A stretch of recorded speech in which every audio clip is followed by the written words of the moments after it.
George is here, and also Justin, are you on? He is. He has his hand raised. I'm not sure if he can speak. Okay, so I'm going to acknowledge that Justin raised his hand and that he is present for the meeting. We have a quorum, so we'll get started with that. First off, Lauren, do we have anyone for public communication? No. No one for public communication. I'll move on to the next is the approval of minutes for October 7th, 2021.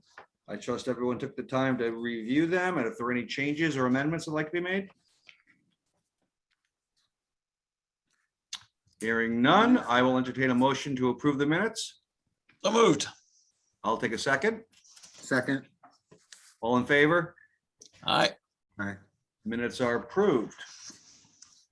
Okay, old business, and we chatted on this briefly before the meeting for the business forum, and Paige made a statement to Craig, but I also want to affirm it to the entire commission and for all, is I commend the effort that Craig put into this. You know, he worked with partners from both the Mystic Chamber and the Main Street and the Restaurant Association, brought in different partners.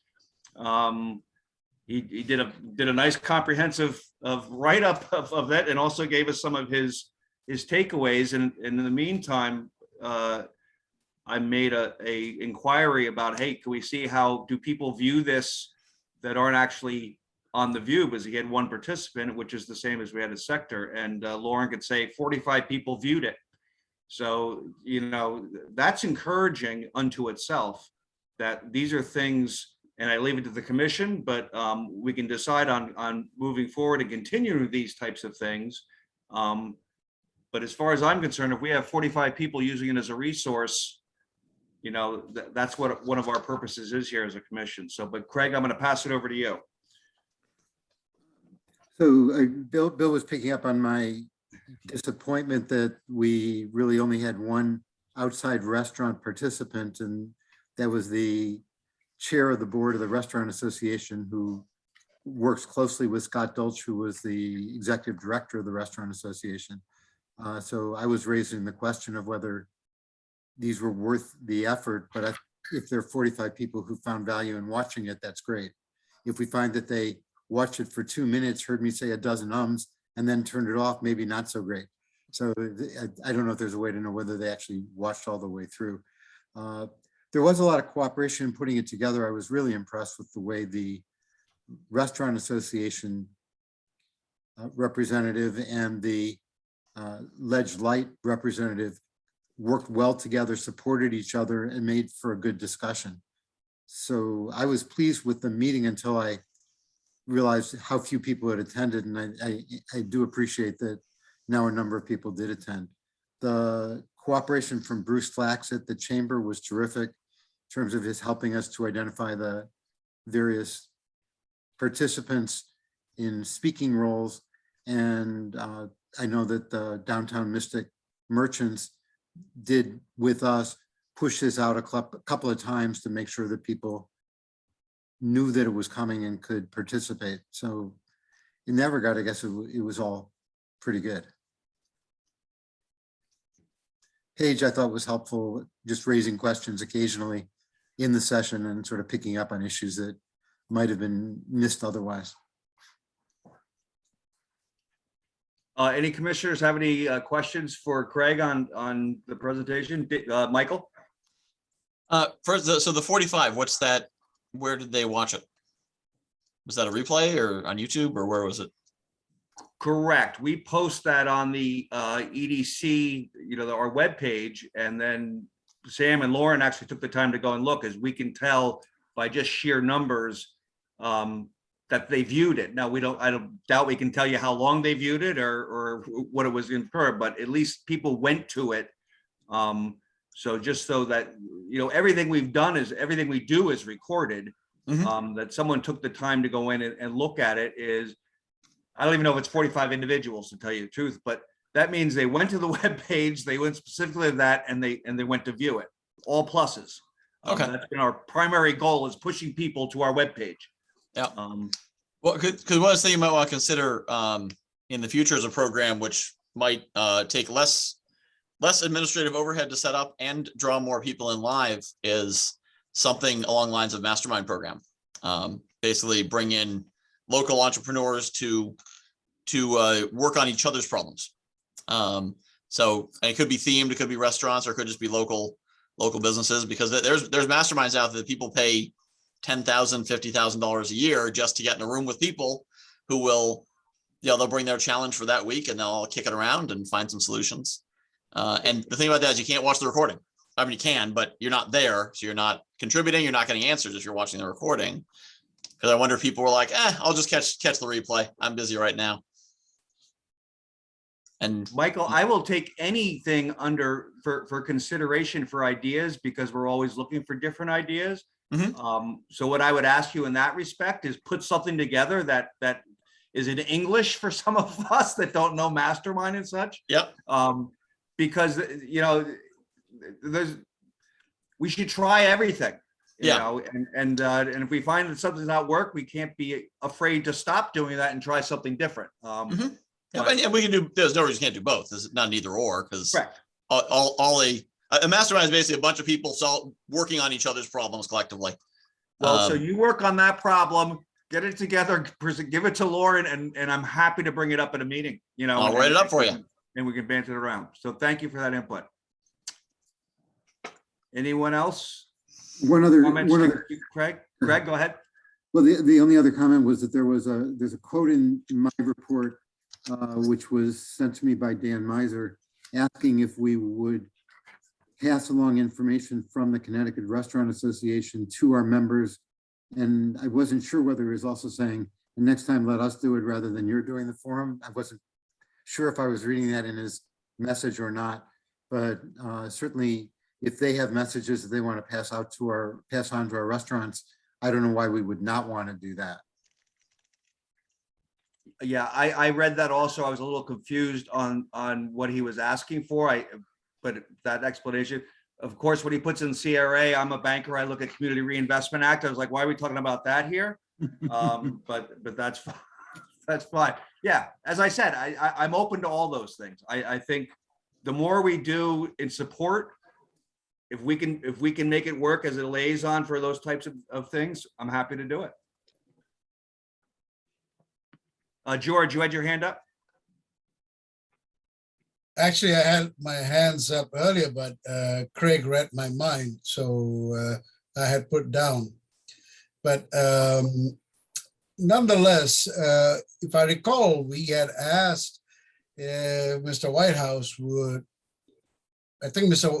Mike brought it up 2 meetings ago on this suggestion of mastermind.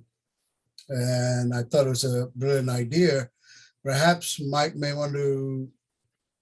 may want to consider having 2 or different or 3 streams, one for the food and entertainment industry, another for commercial enterprises, and something else. There's a third, miscellaneous, where you have this mastermind group where you could help to moderate or convene in that conversation independently.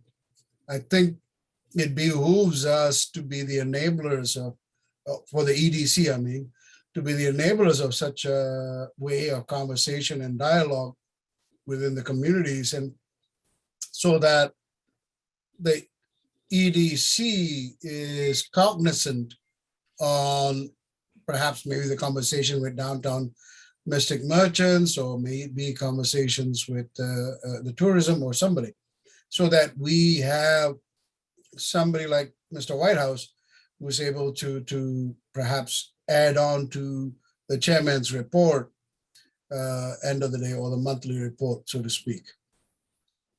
Absolutely. And as I said, all I asked for Michael to do, since he seems to be very versed, is to put something together that we can do, because I have to coordinate with Sam, who does a lot of those things, for, put it all together so that we're all on the same page, and that it meets the criteria that the town has set, or whatever it might be, because I am not as familiar with it. So I appreciate all that feedback. Justin, your hand's up? Or you can't speak? Yes, I just wanted to say I'm present. New computer, technical difficulties, trying to figure it out. As long as But you're I- there, that's all we care about. I am present. Do you have like an 8-year-old around? They're usually very good on those things. No, I have 3 cats. Oh, they're not very good. Paige. No. Paige, go. Well, Justin, do you have a camera on your new device? I see a figure now. I haven't figured it out yet, though. You're coming in as a blur. You just got to put your I hand down so know. they don't keep calling on you, and I'm going to call on Paige. I had mentioned at the beginning of the meeting when we were just getting started that I also wanted to commend Craig for his initiative. Also the planning and coordination and the execution. We do ask EDC to try to get out there with the outreach and come up with ideas with the forum. So what we're talking about right now is perfect. So I just wanted to thank Craig, and I look forward to future events and new initiatives. Thank you. Thank you, Paige. Anyone else? Well, Craig, once again, job well done. And as I said, I'm encouraged with the 45 views and now that we know that, I think that's something we just should keep tabs on to see, what we do. And in fact, we'll wrap that into when we do the annual report for the commission. Bill, if So- I could just say one thing for. Sure, please. the others. If anyone chooses to do this, just know that the support from the EDC staff was spectacular. Anything I asked for, Lauren was there for it, Sam, Paige. It really made it a whole lot easier to do this, knowing that they were all in our corner and making it happen. You know what I found, and that's the staff of the town, all we have to do is ask. And sometimes they're like, no, you can't do that. But sometimes like, sure, we can do that, but they can't read our minds. They can't just say, hey, you might. So that's why what Michael brought up, a perfect example. Run it through Sam, run it through, let's put it together and see if it's something that could work for all of us. But they're the ones that do all the heavy lifting from that standpoint. And we're really here to just kind of follow through on it. So thank you. I'd like to echo that as well. And we are lucky to have very efficient OPD staff. Absolutely. Anything else? Leanne, I want to welcome you. I saw that you came on there, but it's always nice to have you on here to give us your input. And also, David, I see you on just because you came a little later. Congratulations on your new position. I would assume that means you will be moving on. I doubt you're allowed to do both, but I just want to congratulate you also. Thank you very much. Okay, next up. So election of officers. I had to sit down with Paige and Sam, and I'm going to leave this to the commission because my first instinct up front was, okay, I've done this for 2 years, and I think it was time. In fact, my term actually expires at the end of this year, and that's it. I leave it to the commission because that's how it should come from. It shouldn't come from staff. It shouldn't come from where else. In my discussion, I had a couple of ideas that concerned me, and also that how what I would like to see for 2022 as an individual. But as moving forward, I'd be willing to do it at your guys, if that's the course you want to go, because as I see, our biggest challenge as a commission and to make us is recruiting commissioners that are really on board with what we're trying to move forward with. Those are just my 2 cents, but I really leave it to you guys because we're as a whole. I don't ever want to be here and be like, oh, this is what I think. So I will leave it at that. But I also noticed in our absence of thought is that when unfortunately we lost our vice chair for personal reasons, which does happen, we never actually even elected another vice chair to hold that position. So we were a little remiss there. So I don't want to see the commission lose any of the growth we've done over these past few years, 5 years, however long I've been on it. I have seen progress. But I leave it to you guys because it's, it's about all of us at this point in time and where the commission wants to go. So with that, Bill. we have, yep, So it's you, Craig, Michael, Justin, and myself. Susan, still a commissioner. David, So- I believe, will have to Yes, resign he his will. position for taking over as a counselor. So that'll be another open position. And um, Leanne is, I hope she's available to be, to rejoin the EDC as the. I'm sorry, I grand didn't dame. hear who. I said Leanne, our grand dame, I hope she's available to join the EDC if she chooses. I will, I'll tell you, this is my input on it. And I think what we've sat back and allowed because the appointment comes from town manager, right? We've Yeah. sat back and the town manager's kind of brought people in and okay, fine, we just have it behooves us to really do recruitment for different pieces that fit well to what we're doing. And I mean that, and I think your idea is a great one. Leanne brings realty, council participate. I mean, she really brings a lot from that avenue. We had Heather on, Giannakopoulos, who had other personal, she brought in commercial. We really need different pieces to be able to draw on and also have industries that they can reach out to. So that's what I mean by going forward. I think we should really focus on building the EDC with the purpose that it is. And it's kind of lost a little bit for whatever reason. Well, it's and not- COVID. It's fine. It's COVID. But Yeah, I with think COVID, you're whatever. gonna- But that Bill, doesn't let mean me we finish my shouldn't thought. really strategize it and get this fired up, because then we have people that are behind that are willing to step up to these officer positions going forward. And that Granted. was just how the conversation went. Granted, No, I would don't like to disagree with also- you, George, but we're not here to nominate new members. No, but I'm also want to compliment you for running a fine ship in the last two positions, last two terms as chair. And it behooves us all for that continuation in some, that's my opinion. I just want to raise that up and And share I that. guess my only say is I'm willing for a year. And that's kind of how I stated it to the staff is I got one more year in me. But I'd like to bring my boat into port, George. So I'll take that oar off in your background. I don't and- oar anymore. I engine everywhere. Well, we are worried about that thing falling on your head. So maybe if you take that oar off your background, we will feel more comfortable. Those actually were out of the Ancient Mariner from way back when. And when they redid it, I got a set of the scull oars. They're very old. Well, then Very you should proud of talk to those, Craig. actually. Craig got a lot of other ancient stuff too. Yeah. It adds to the shoreline look. So that being said, I just wanted to speak my mind and tell you where I'm coming from. And I really, to tell you the truth, I go by what you guys say. I just can only give you that sense. So the first up, we have to elect the chairman. So with that, I will look for any nominations for chairman or anyone that wishes to do it.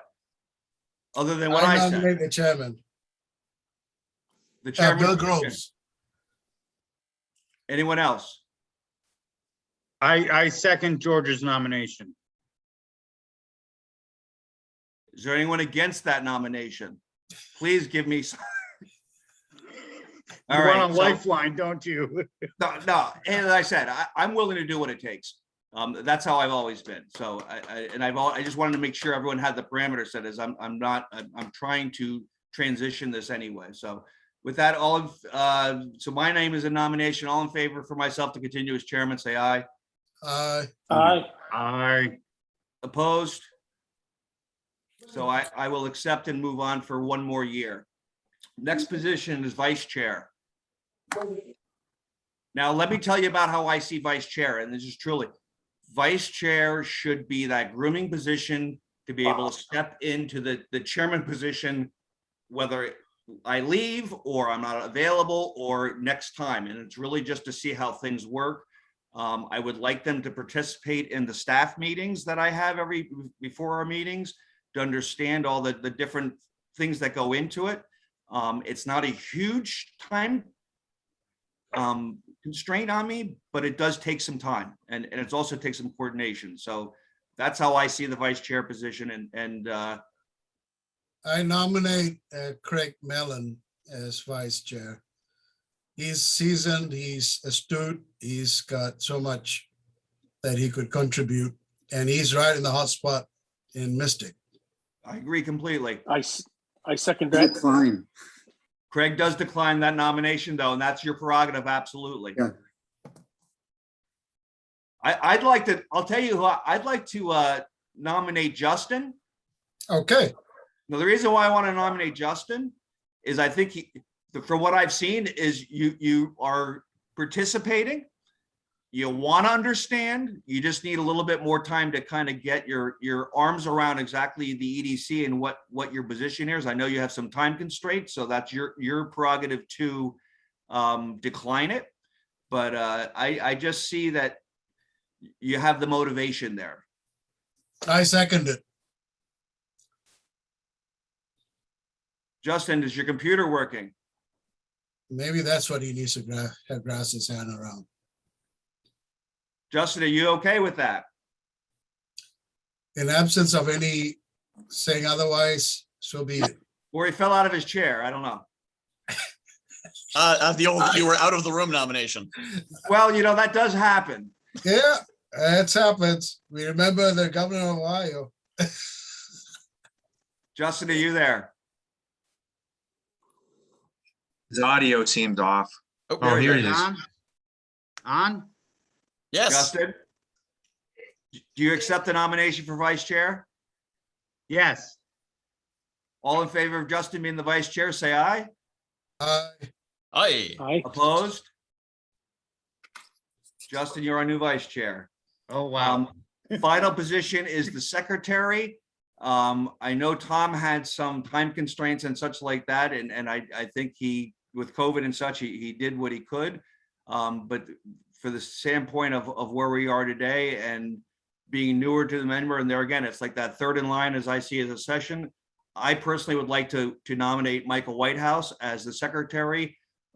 Job entails basically is reviewing minutes and signing off on those types of things. But also learning the process and seeing where you want to go with it. So that's how I second, as long as he doesn't shave his beard past November. My concern is that I have a limited amount of time and energy to commit to something that involves like technical attention. Well, I have limited amount of time and energy to commit, period, which is why I haven't visited my business. I would say, Michael, that the secretary position does not require really any time other than taking an email to review minutes and saying they look good to me, and that's about it. And you have very good OPD staff. Really, where it comes down to is if the chair and vice chair are not available, you have to step up. That's all. This sounds like a trap. Okay, if you say so. All in favor of Michael as secretary, signify by saying aye. Aye. Opposed? Congratulations, Michael. You fell into the trap. That's how I started. Okay, Choices. next Got me up, every time. we need It's to, quicksand. yes, it is. We need to Paige, reprove Paige, the, Bill, Paige schedule- has his hand up. oh, sorry, Paige, go has ahead, his hand up. Paige. I just wanted to just maybe end up on that point where you started up, Bill. You talked about the need to also find strong candidates to bring on to the EDC. And just as a recap, you had stated that the town manager does the appointments. That's true.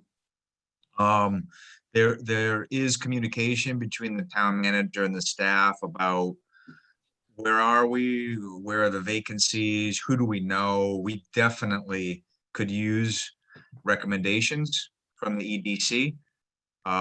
It's somewhat of a proactive attempt with some outreach to potential candidates. We certainly don't just always wait for someone to fill out an application. So I just want to make sure that we understand we all will benefit in having quality members in the future, and we need your help. The last thing I'd like to say is I think historically the EDC let's just say over the past few years, it definitely has grown. And it's because of its membership. And we're hoping that the EDC continues to be proactive and even grows beyond that. There are a number of initiatives that the EDC has had to respond to over the years. First and foremost, I think of the Water Resources Protection District, where that zoning came down the line. The commercial and business community had no idea what it was, and the EDC became an advocate at that point, going before the Planning and Zoning Commission to state its case, which inevitably moderated that amendment to something that was a little bit more reasonable for the business community. Plastics was another one.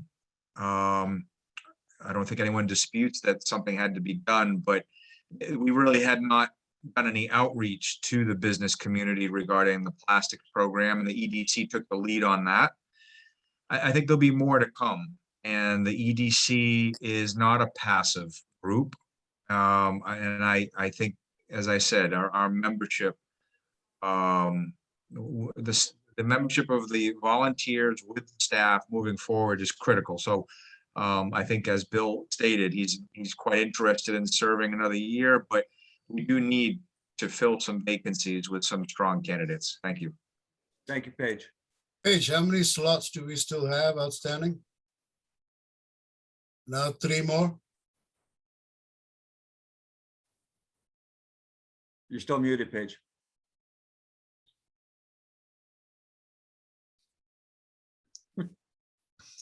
Oh,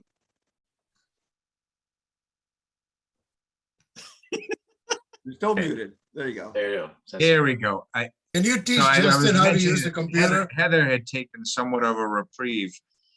So that position is going to need to be filled. And then, of course, David will be Heather- filling a town council seat, so we'll have a vacancy there. So I believe in the short term, we'll have 2.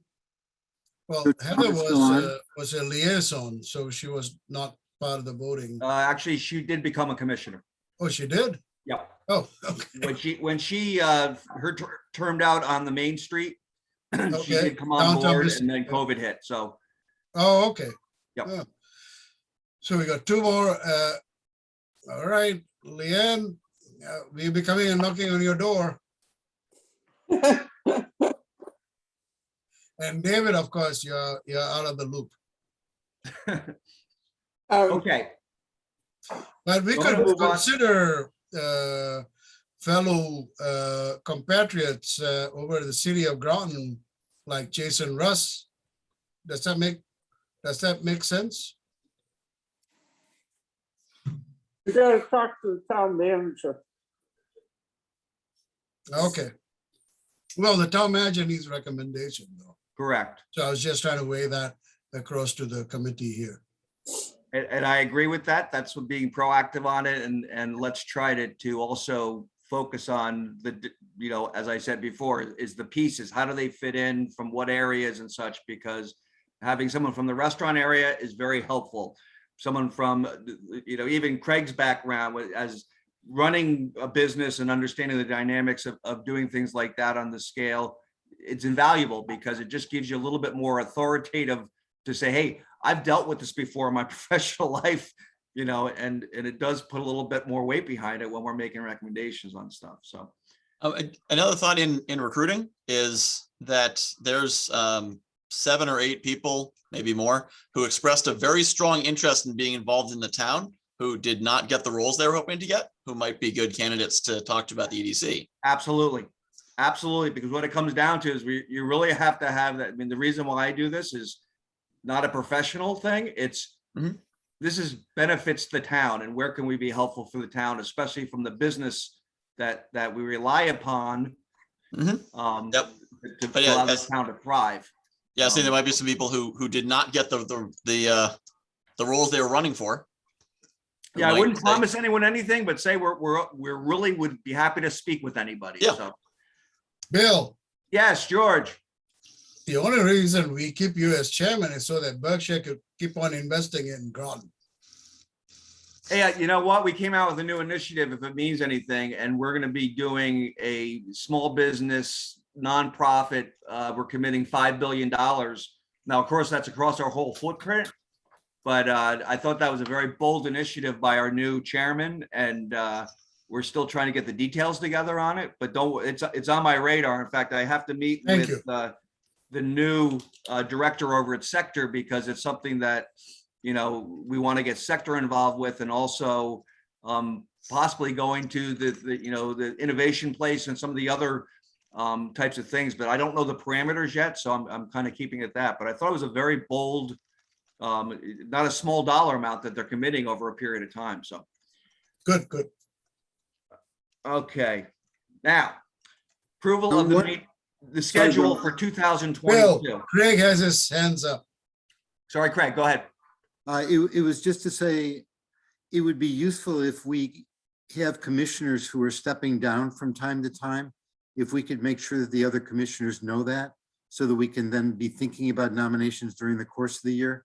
I think for me, maybe I just missed clues, but I Me missed too. people were stepping down. Yeah, but some of them weren't necessarily stepping down, Craig. I agree with you. And I also would always appreciate the professional courtesy of saying, I'm stepping down in 2 months or 1 month or whatever, and then it gives a heads up. The other ones, actually, my understanding is they asked for leaves. And it wasn't formal leaving the commission itself. So then therefore the position's kind of held. So that's how I understand it. But I agree with what you're saying. That's just a courtesy. So we kind of know where we need to fill in. Okay, 2022 schedule of meetings. So Lauren did the meeting. It's basically set the same way, where the first Thursday of the month, we listed them all the way through. We did discuss, and it's something that has always been in the back of my mind, especially when we hit the summer season. We have the ability as a commission, as most commissions for every place I've ever been before, is to vote on not having a meeting. I just put that out there as we can approve the meeting schedule as is, and then we can further discuss. So if the commission decides, why don't we not meet in August and just know it way up front? We can vote on that at a later time, or if you just decide to do it today, that's fine also. But many commissions take like July off, or some commissions take August off, some take both months off. I don't think we should take both, but that's my opinion. I guess the way I would move forward is let's just vote on the schedule as presented, and then we can have a further discussion of how we'd like to do it. Maybe possibly take a month off. So move. Do I have a second? Second. All in Second. favor of approving the schedule as submitted, say aye. Aye. Aye. Opposed? Meeting schedule is approved. Review of bylaws. I know we've made some changes, small changes over the years that I've been here. I read through them again in my spare time, which I think isn't great, but I didn't see anything that stuck out that I thought that we needed to address, but I leave it to you guys if there's anything in there that you think we need to address or change or add or. I'm just grateful we have bylaws. Well, that's a good thing. You're right. So hearing none, I will accept the motion to approve the bylaws as adopted on 2/6/2020. Second. All in favor? Aye. Aye. Okay, we will retain the bylaws as submitted. Last bit on new business, annual report. We have done this every year. I chose to use a different format last year, which seemed to be a little bit more easy for reading as a bullet point type of thing. And I will head that up and do it the same way. What I will ask this year through the town managers, I think it's important that we get at least a little bit of time before the commission, especially they've had some changes, to do more of a presentation, very short, just keep it to the bullet points, but also open up if they have any questions for us. And I just think it's probably a good thing to do this year for transition standpoint. So any ideas, we'll discuss it further. Of course, it's always submitted to the commission before anything is turned over. So that's really all I have to say on that. Just keep it in your back of your minds for things that you think that we need to emphasize to the commission of basically what we did this past year. Anything to add on that page? I mean, I know. So going way back, there were a number of years when a report was not submitted at all. It's been within the past few years that a report has been submitted as is required by the town. There is no format, as you stated. I think that a concise report, bulleted form is certainly fine. One other add-on, a few years ago, the EDC desired to go before the commission, the town council, and make a presentation, an oral presentation of the written report. That certainly is not required. Last year, it did not happen as a result due to COVID. It probably is a good idea to get before the council, again, in the spirit of being a proactive commission, to identify what your goals are, what you've accomplished, and what you stand for. I would recommend that, but there is no requirement of that either. Greg, your hands up. Yeah, it's just a question, and it sort of nags at me sometimes. When we do an annual report, we put forward certain things we're going to do, and then we judge ourselves by whether or not we've done them. But another question is, what impact have we had? Like, if we weren't here, what would be different in the town? And I wonder if we could ask ourselves that question as we look at the plan this year. That's different from what Paige and Sam and Lauren and the staff do, what they do, because this is a model where staff forward and we're more behind the scenes or advisory. It's harder to see what would be different or what's better because we're actually existing in meeting. And so I'm not asking us to answer that now. I'm asking us, as we look at our plan for next month for the following year, how would we know that what we've done was worth doing, that it made a difference versus just did what our plan said we would do? I agree with you completely. And when we bring the plan and start, I'll give you here's kind of the footwork I've done. Let's let you guys build it from there and such. And that's a perfect opportunity to do that. Did I see something? George, is your hands up? Yep. Mine is just part of the new business. If the earlier topic was done. Well, we're in new business on the annual report. So new business on end of just another item. Oh, you want to add something? Yes. Well, can we do that other business then? Because that's usually the Oh, sure, slide four. whichever way it's. Okay. Just try to follow the format. Thank you. Okay. So everyone keep that in mind. As I said, I'll do my best to have a draft for everyone for our next meeting, and we can start from there. Okay, chair report. So this is kind of tying in some of the things that we already discussed in the way of recruitment and such. There's some key things that I really, it just, and I know COVID's part of it, is I'd really like to see participation, and I saw some good things. So Craig's a perfect example. He took this idea, came back, give me the guidance. He partnered up with some of our partners, and he put forward, a very well put together forum. And now we have some measure on that also, which was nice. Michael bringing up the meeting about putting together maybe another avenue. That's the type of stuff that really makes each of us as an individual commissioner bringing something to the table of what we're all supposed to be about it. And then we can all work around, on it and together and to show it. So I put that out there only because that I've observed it. And I'll tell you, I'm preaching to the choir right now because I can see the faces on the call. And this is the people that usually are always on the meeting calls.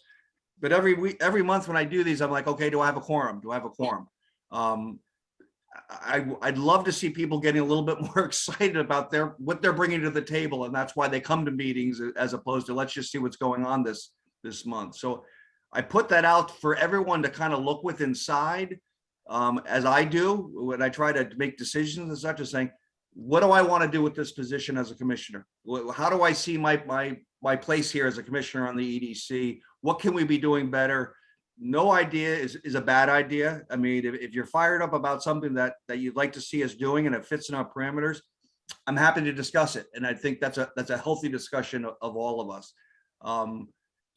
That's what I really would like to see going forward, and I will try to encourage it at meetings. And I can't wait till we can finally go back to in-person meetings, because I think that's when it gets a little bit, the juices flow a little bit more from the standpoint of excitement, and you know what, this is a great idea. So that's the first point on my report.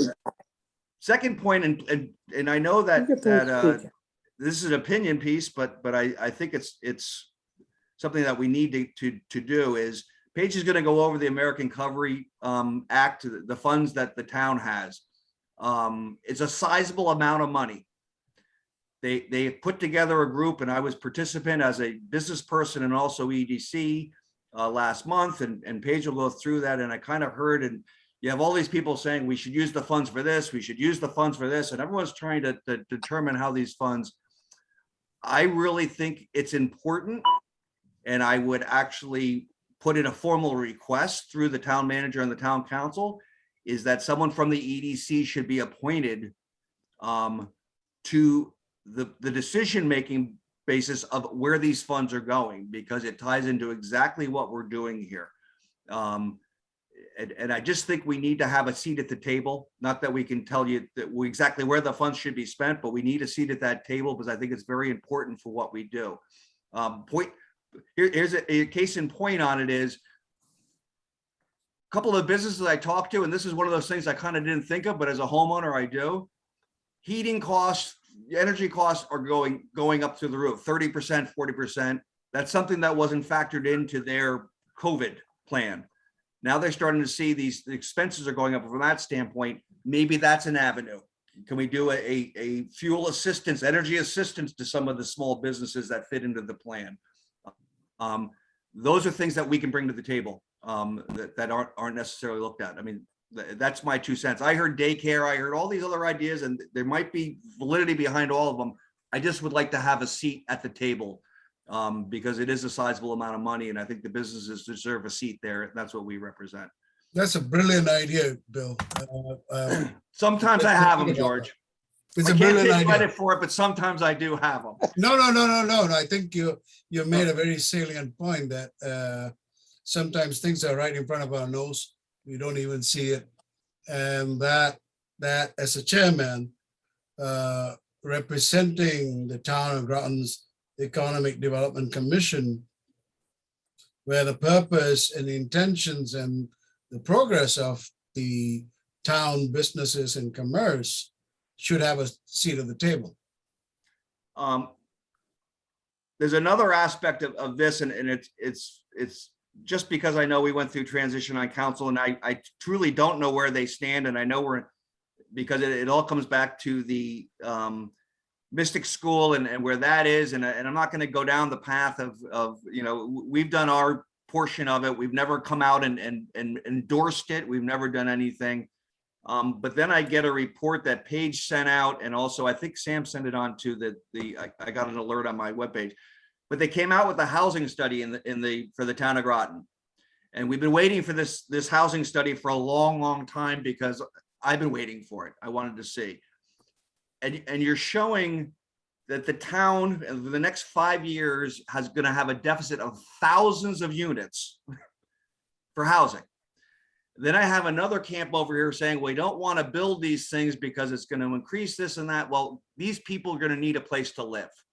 We need to become more of a proponent of all that, because it all comes right back to the business community, and it all comes back to things that are on our plate.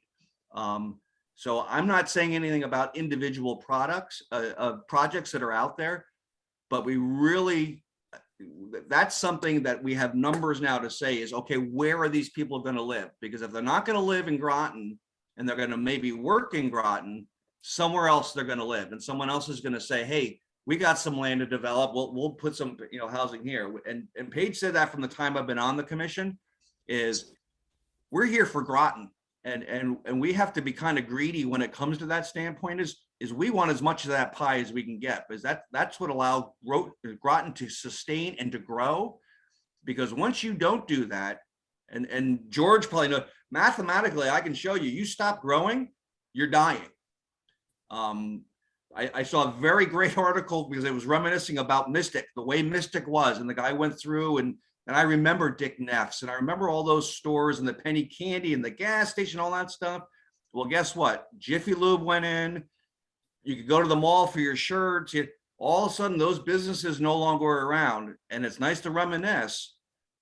But Mystic basically re-evolved and reset itself. And now it's a destination with restaurants and like that. And people go, oh, that's not the way it used to be. I get it.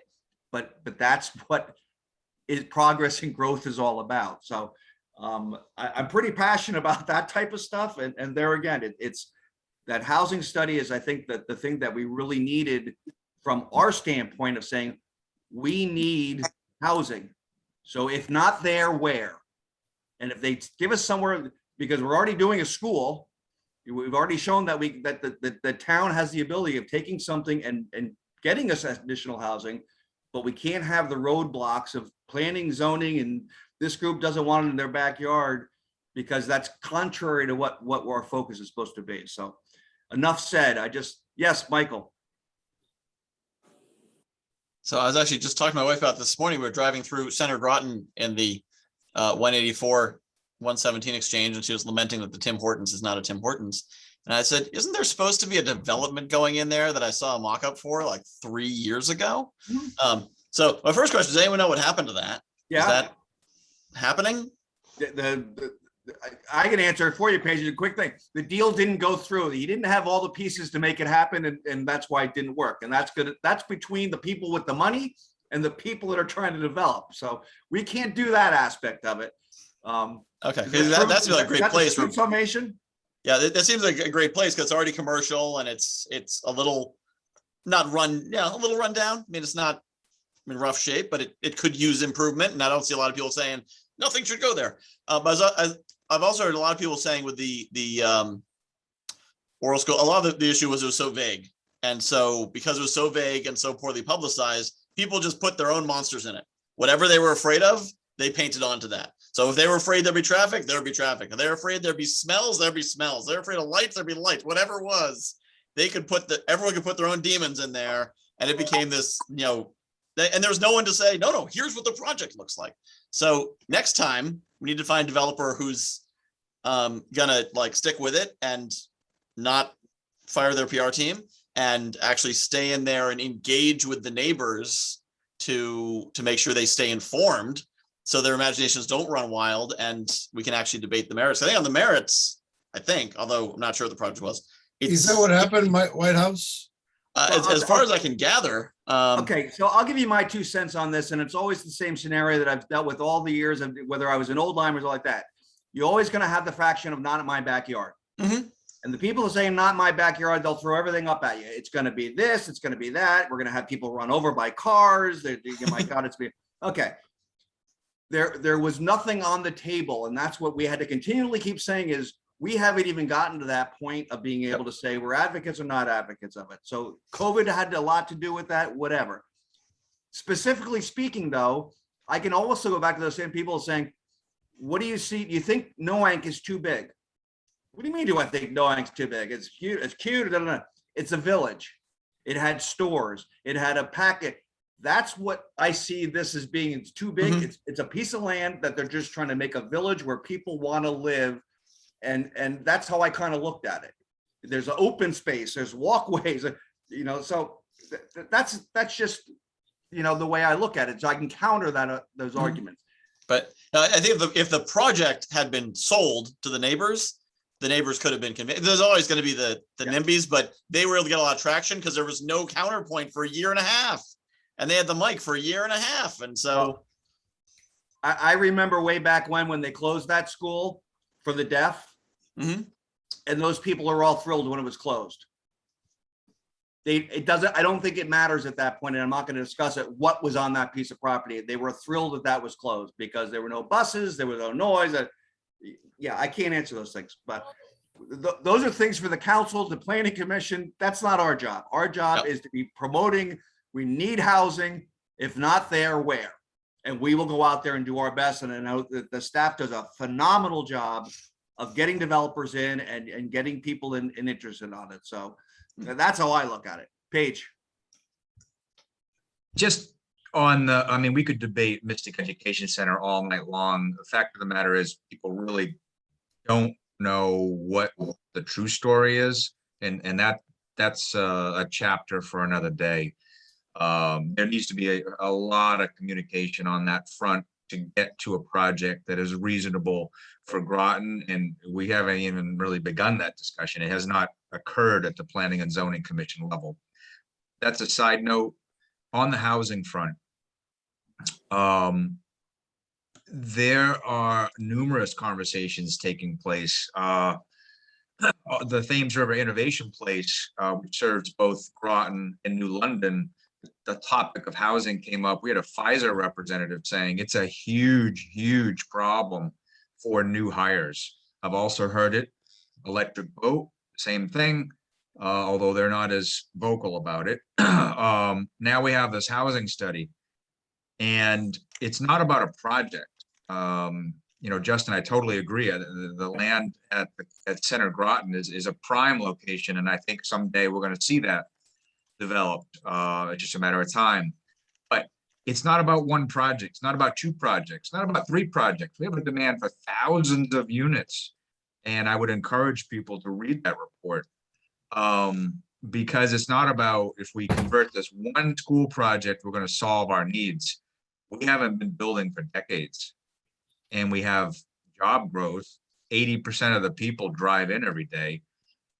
If you read the report, you'll see that Groton over the next 5 years has a significant demand for housing, and it's more than an inconvenience for new hires. It could very well be a significant deterrent, which will eventually affect our economy. Paige, I'm going to let you take it right over from there into the staff report because it kind of all ties into everything that you have in there. So why don't you go ahead?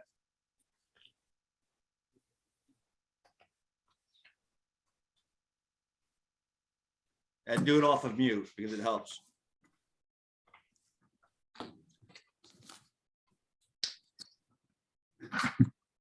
Paige, can't hear. Sorry about that again. Hey, Paige, can you teach Justin how to use the computer? He doesn't want me to teach him. Anyway, I'm sorry about that. Yeah, the segue on the housing report, I already mentioned what the highlights are, but look in the monthly report for the link. If you have not read the report, I would encourage you to do so. There are many infographics making it fairly easy to understand in the executive summary what the message is. So if you don't have time to read every table and data set, totally understand, but try to focus on the infographics that tell that story. There was a presentation on October 12th to the COW that covered this. So people can also go back and watch that presentation if you're interested. Again, the big takeaway, demand for thousands of units over the next 5 years. Bill had mentioned the ARPA funding as a refresh. The town is receiving 8.6 million. The city, I actually am not going to quote that. It was something shy of 2 million, I believe. So Groton as a whole, roughly $11 million. And we are trying to take a methodical, relatively slow approach in understanding what is the best way to allocate the funding. Many communities have been quick to try to identify who's going to get what, but it's we are doing a needs assessment at this point in time. There have been public forums, in-person meetings. I'll also talk about the Greater Groton site in a second, which is a community engagement platform. But there was a long-term recovery committee on October 6th that's continuing to deal with input. That particular one focused on business input. We had about 10 representatives come to us and actually look for actually provide their input. There were also the 2 meetings that were held on October 19th. And lastly, I would say the town has recently gained approval to hire an ARPA coordinator. It's a pretty heavy lift dealing with this particular process. Regarding Greater Groton, would encourage people to go to that site, greatergroton.com. There will be some postcards that are mailed out, we're working on right now. And there was a soft launch on October 19th. The idea behind that platform is to reach out to the community. Everyone does this individually now, have Facebook, comments on day articles, you know, in their own networks. Maybe they go to council meetings. This particular platform is to try to bring all that together. So we can really tabulate some of that. We can do Q&As, certain forums, quick polls, mapping, to try and engage the public, first and foremost, in trying to find out what their desires are. Justin, can you mute, Justin? Justin, you're on mute. Lauren, can you, oh, there we go. All right.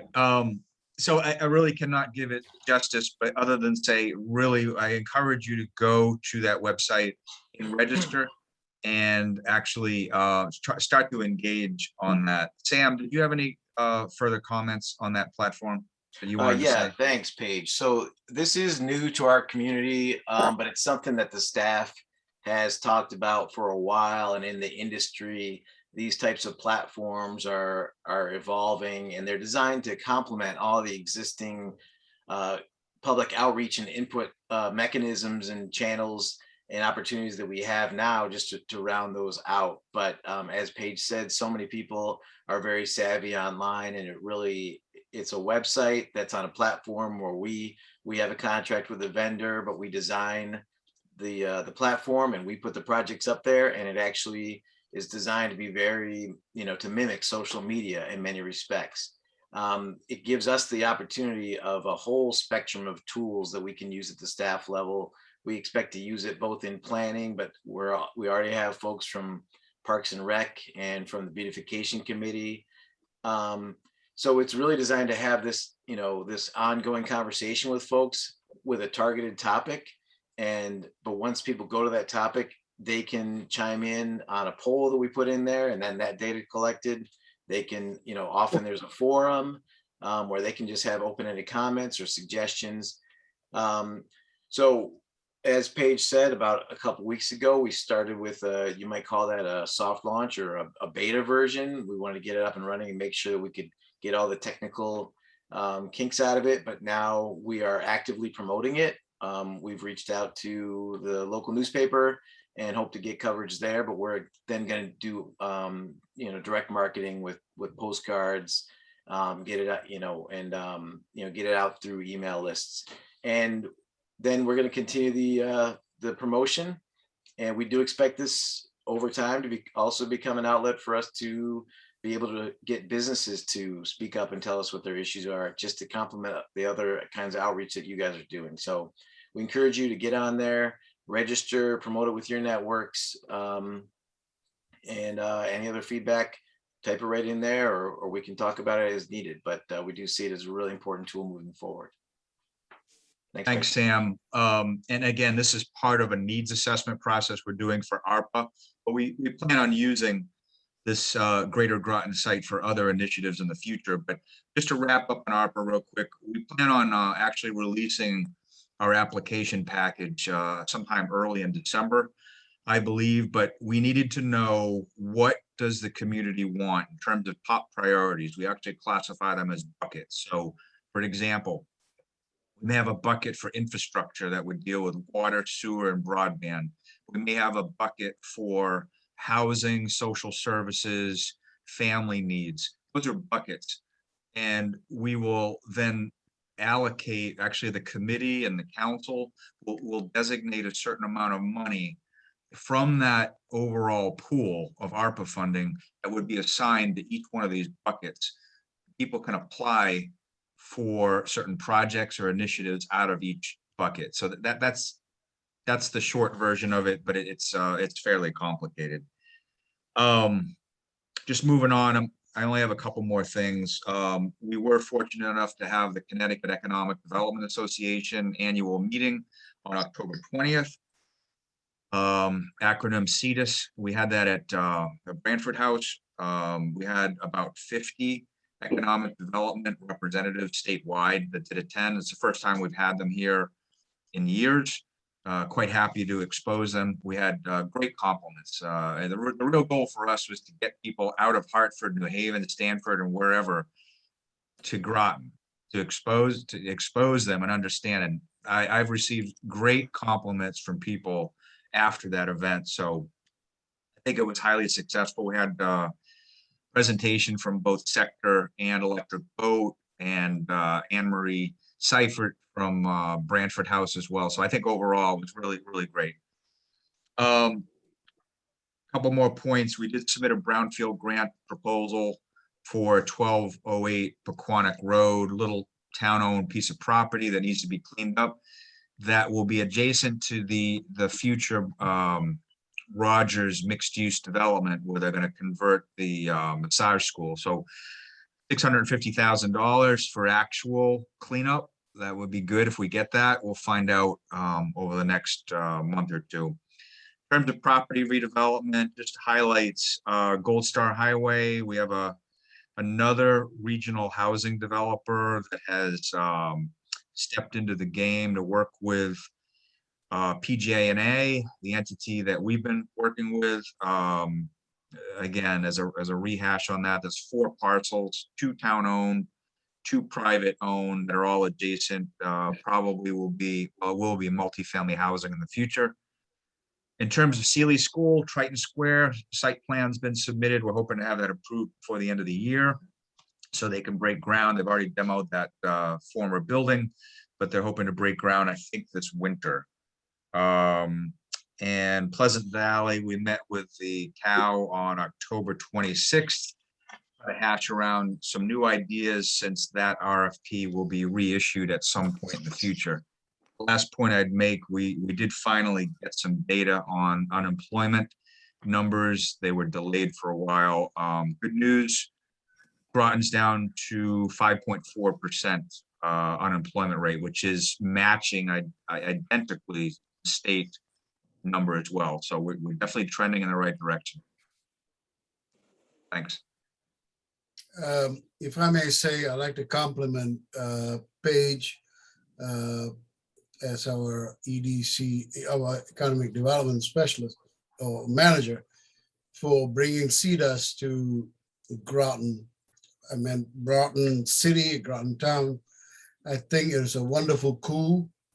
And the fact that having these many people from different parts of the state coming to visit us here in New London County, and perhaps a lot of them are newbies, and coming to appreciate what we have in terms of assets that they only heard about, and now visually seeing it, appreciating it, and the beautiful location that we are in.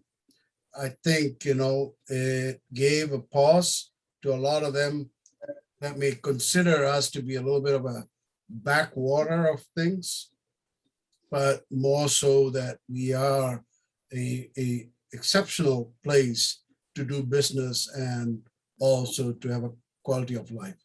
Thank you, Paige. Thank you.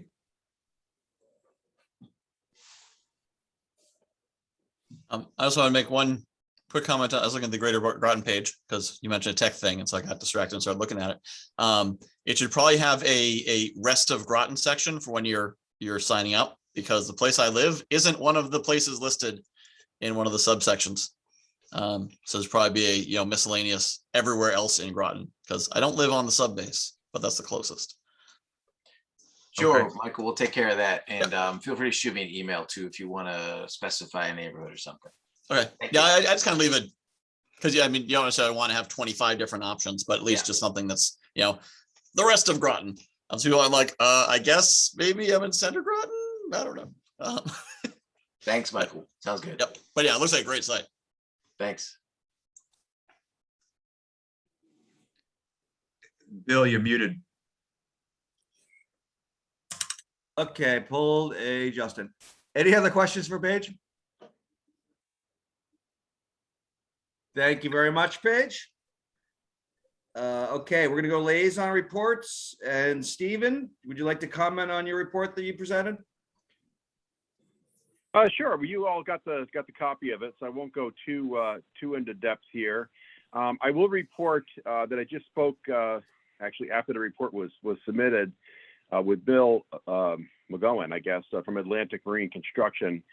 They're the ones doing the water taxi dock and over there at the Nautilus Museum, and he indicated that they're not going to be getting the dock until March, which is okay. That gives them plenty of time to get it together by spring. But just want to report that slight delay on getting that. He was expecting to get it at the end of this year, but it's going to be a few months after that. So still working on the IGSAs, as I reported in the past. They're moving along really well with the town and city of Groton Utilities, and some others. So that's exciting. The other thing, of course, the Nautilus went in for maintenance, which is exciting. It's a $30-something million project, which is gonna they're gonna go right through her, make sure she's good structurally, and that they're gonna just sandblast her down and put some new paint on her, get her ready. New deck. The Mystic Seaport's putting the new wooden deck on the top. So it's gonna be good for another 20 to 30 years anyway, and we're real excited that that's happening. She's sitting up there on one of our regular piers beside her newer brothers and sisters, newer sisters, I guess, and she's quite happy up there. So she'll be going in the dry dock here, I guess, in the next few weeks. So that's exciting. I also went to the Museum Advisory Council meeting over at the museum, obviously, and they reported some interesting stuff. There's a lot of neat stuff happening. I don't know if you've been there recently. Of course, they reopened in, I think, June after a year or so being down because of COVID. But since then, they've had some 47,000 visitors, which is pretty good numbers considering everything's kind of coming back. They've done a lot of work inside. They have like a model wall with all models of all the ships, and they or the boats. They've gone and redone some of them so they're the right scale now. So if you look, you can see the smallest to the largest, and you can really compare the sizes. So that's kind of neat. They're also doing a lot with augmented reality now, which is kind of neat. You can use your smartphone and you scan a little code, and it comes up, and you can do like virtual. The big one they have now is you can do a virtual tour of the Nautilus, obviously with it being gone. That's a neat way for folks to be able to look around in the Nautilus in its absence electronically. The kids really like that. It gives the kids something to do. That's cool and modern the way they like. And there's some other experiences there as well with that virtual reality. So that's kind of cool. It's getting a new roof. The building's getting a new roof. It's getting some new paint and whatnot. So they're going to spruce it up here coming up soon. So it's exciting that's really that whole facility is really being updated and will be around for many more years to continue to tell its story of the subforce, and also to, of course, help the whole Southeast region's economy with a lot of tourism visits and whatnot. So very exciting to see that happening. That's all I have, unless anybody has any questions. Thank you, Stephen. Any questions? Jill and Jason, how are you? We're good. How are you? Either one can start or do whatever you want. So I'll go first. The RTM approved some ARPA funding. They approved $56,364,000 and change over a 4-year period for SCOG. And they approved $100,000 for the town of Groton navigator position and $150,000 for Groton Human Services. Those were kind of near-term funding, they called it. So kind of like we need to get some money going and out there to approve just in case these things are needed. And then What's the navigator position? the navigator position might be better explained by Paige, but my understanding of it is that the navigator position is to help determine where ARPA funding is going. Paige, I see, okay. Paige, are you in agreement with that? Yeah, I'm in agreement with that. Just to add on a little bit, there's significant tracking and reporting on these moving forward. That will not be a finance role. So we needed this position to basically manage these projects after we determine who's going to get what funding. So with this, again, how much is the amount, Jill?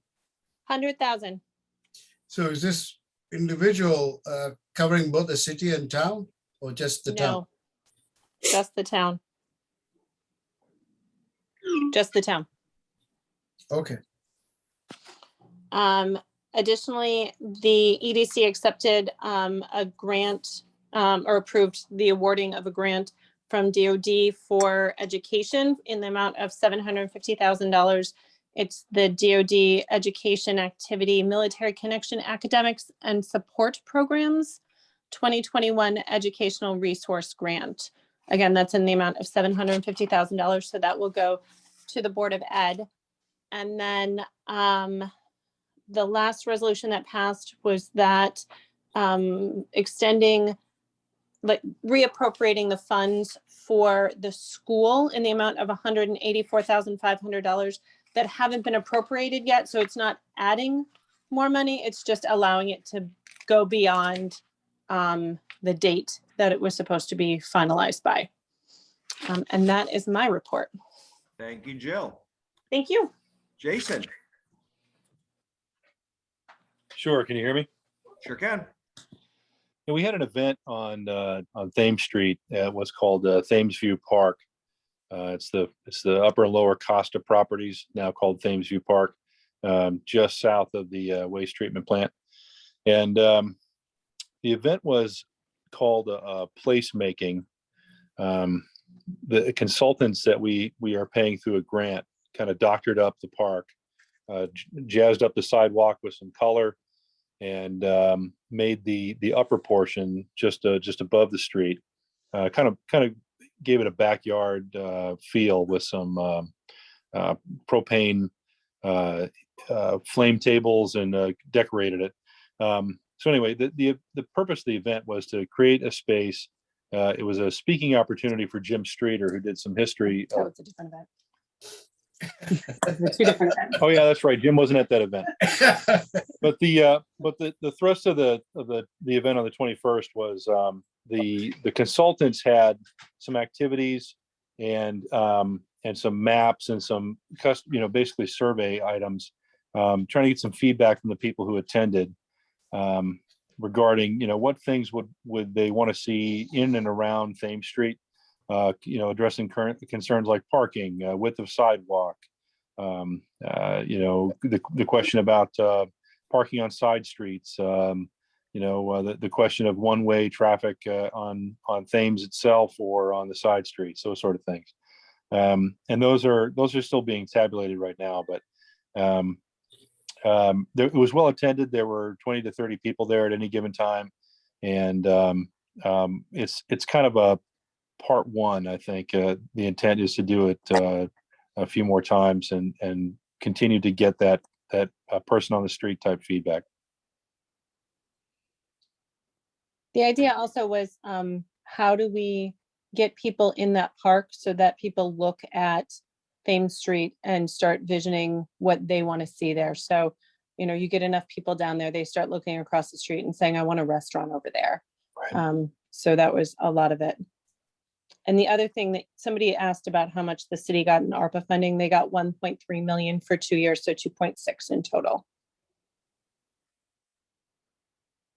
Thank you, Jill and Jason. Leanne, would you like to share? Sure. The biggest thing I wanted to mention tonight was that next week, the 6th, we're going to be doing a public hearing on marijuana and locations for smoking it. We're not going into where it would be distributed or sold or anything, because that'll be planning and zoning. But we did want to have the community's input on the impact, their feelings about it, where it would be acceptable and so forth, so that the new council can make a decision and be educated as to how the people feel about it. So that'll be the 6th at 6:30 at the senior center. You can either come to it or you can call in. And not a lot that's been really going on with the elections and so forth. Conversations have fallen off a little bit at the council meetings. I'm sure the new group will be energetic and ready to go and really make some good decisions for the town. And I hope to be able to continue to be part of your committee in some way. I don't think I can be a member because I am going to be on the RTM. So, but I'll be tuning in. So thank you very much. Thank you, Leanne. Nice to have you on. Thank you. Okay, so I think I got everyone, our liaisons. So other business, George, you had something you wanted to bring up, another business, you said? We don't have Aaron for Groton Utilities. I didn't see him on, so maybe he is, but I can't see him on he's not on. So a decade ago, I had, together with Leanne, enable the fact that we have the Downtown Mystic Merchants and the Groton Business Association and all the other various entities as part of the liaisons of the EDC. I don't know whether it's a decade ago, Leanne, but maybe it's lesser or longer. But